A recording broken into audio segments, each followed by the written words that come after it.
Hi everyone, hope everyone is doing fine today. Here is Abdul, and today we have a short video about my first luxury bought watch that I bought with my salary 10 years ago.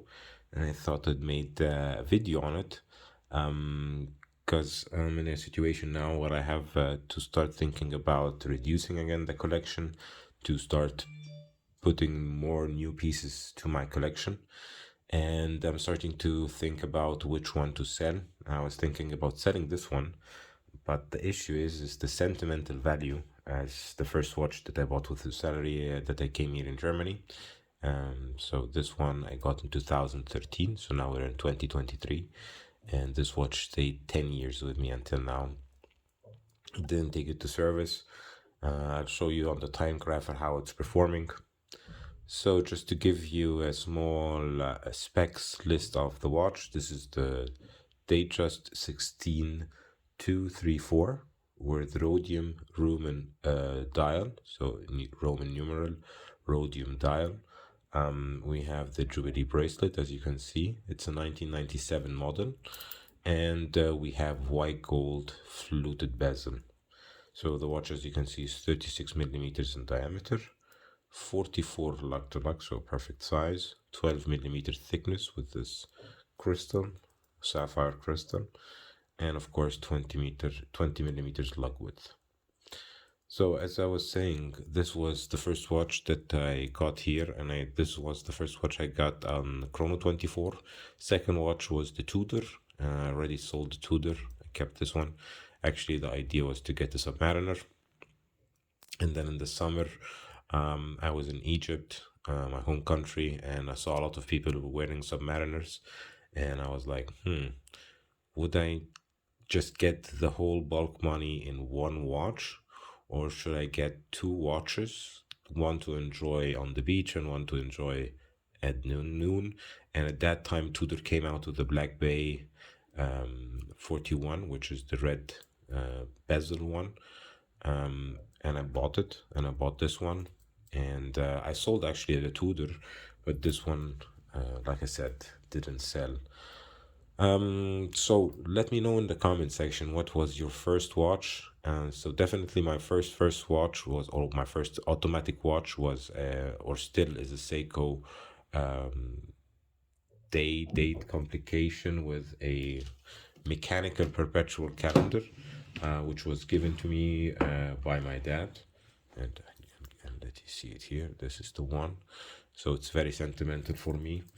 So this one is feeling like a bit sentimental when I'm thinking about selling it, to be honest, because it's such a nice watch. I am wearing this Citizen, and I'll show it to you on my wrist. I have a 17 centimeter wrist, just for your reference.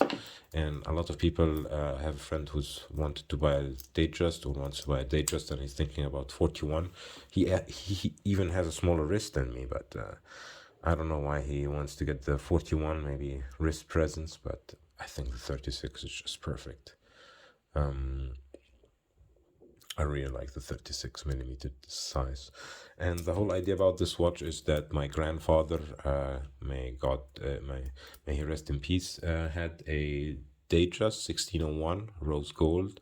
And I love the watch. I really love the watch. And I always wanted to get a watch like it, so I got this one.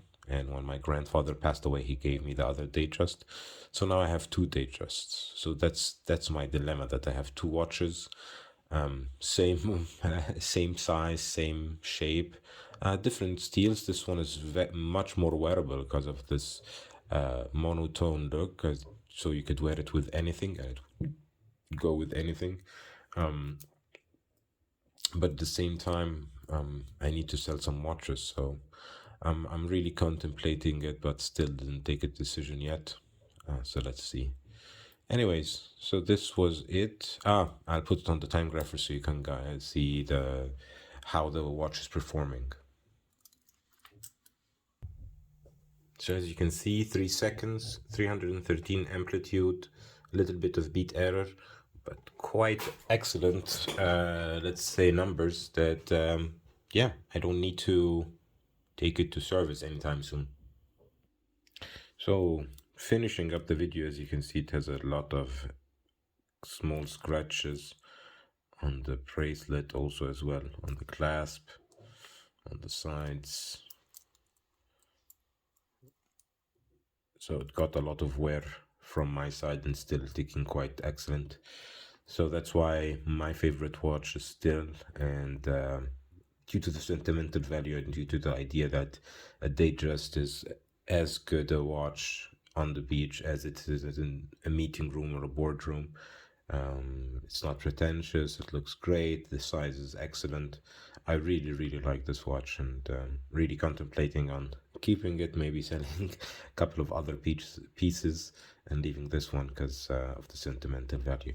Let me know what you think in the comment section, and if you have any questions about this watch or any other watch, please also leave them in the comment section.